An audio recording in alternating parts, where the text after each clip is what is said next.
अस्सलाम वालेकुम स्टूडेंट्स। आज की इस क्लास में हम आपको हफ्ते के दिनों के नाम सिखाएंगे कि कोरियन ज़बान में हम हफ्ते के दिनों को किस तरह से लिखते हैं और इनकी साउंड्स क्या हैं।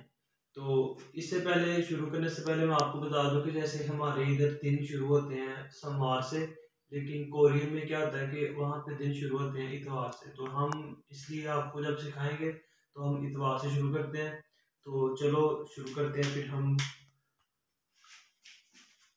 जैसा मैंने पहले बताया कि हफ्ते के दिनों को शुरू करते हैं इतवार से।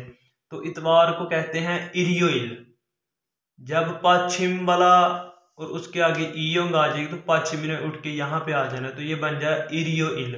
तो इसका मैं तलफ़्फ़ुज़ लिख देता हूँ आपको,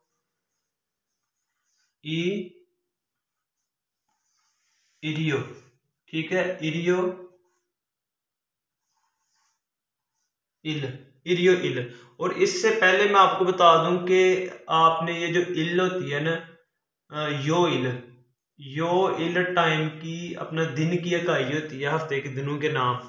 आपको अगर इस चीज़ का पता हो, लिसनिंग में भी इस तरह का क्वेश्चन आ सकता है। आपने सिर्फ इस इकाई की वजह से ना इसे याद रखना, क्योंकि ये सब की सेम होती है।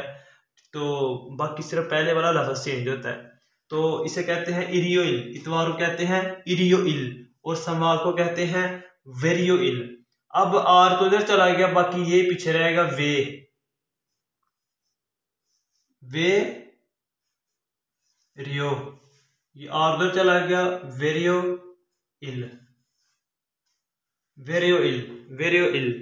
सोमवार को वेरियो इल और मंगल को पढ़ते हैं हवायो। ये सारा बन गया हवा, आगे यो इल,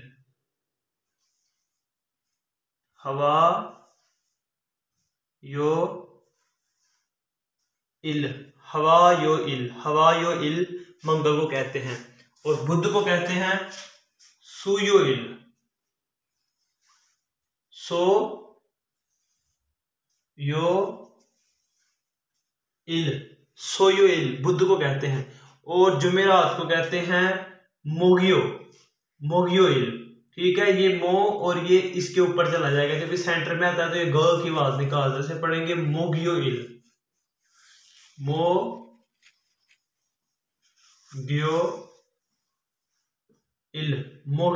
जुमेरात को कहते हैं मोगियो इल और जुमे को कहते हैं खमियो इल।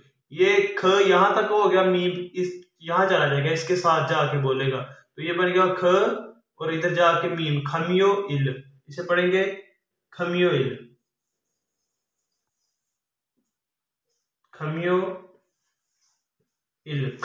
कहते हैं जुमे को। और हफ्ते को कहते हैं थुयो इल,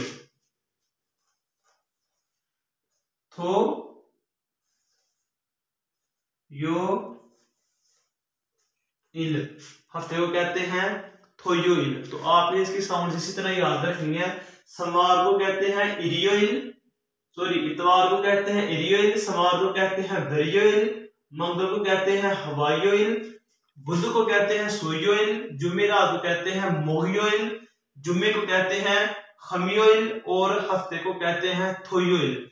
तो ये हफ्ते के दिनों के नाम है। तो ये बहुत ज्यादा रिपीट होंगे लिसनिंग में। आपने इसको याद रखने के लिए आपने इसकी इकाई को याद रखना है कि जब भी फॉर एग्जांपल वो इस तरह पूछा जाता है कि आपके सामने एक लाइन बोली जाएगी और नीचे कुछ ऑप्शन होंगे कि ये किसी दिन का नाम है, किसी महीने का नाम है, या किसी जानवर का नाम है, या किसी परिंदे का या बुक का नाम है। तो आपने, अगर आपके जहन में ये चीज होगी, अगर उसने अपने क्वेश्चन में इल बोला होगा, तो इल इकाई होती है किसकी? इल इकाई होती है दिनों के नाम की। तो आपने दिनों का नाम सिलेक्ट करना है। तो ये बहुत ही बुनियादी चीज भी है और बार बार रिपीट होने वाली चीज है। इसको आपने इसी तरह से लर्न करना है। तो इंशाल्लाह मिलते हैं नेक्स्ट वीडियो में। तो वीडियो को शेयर करना, सब्सक्राइब करना और कमेंट करना कभी नहीं भूलेगा। तो इंशाल्लाह मिलते हैं नेक्स्ट वीडियो में। अल्लाह हाफिज।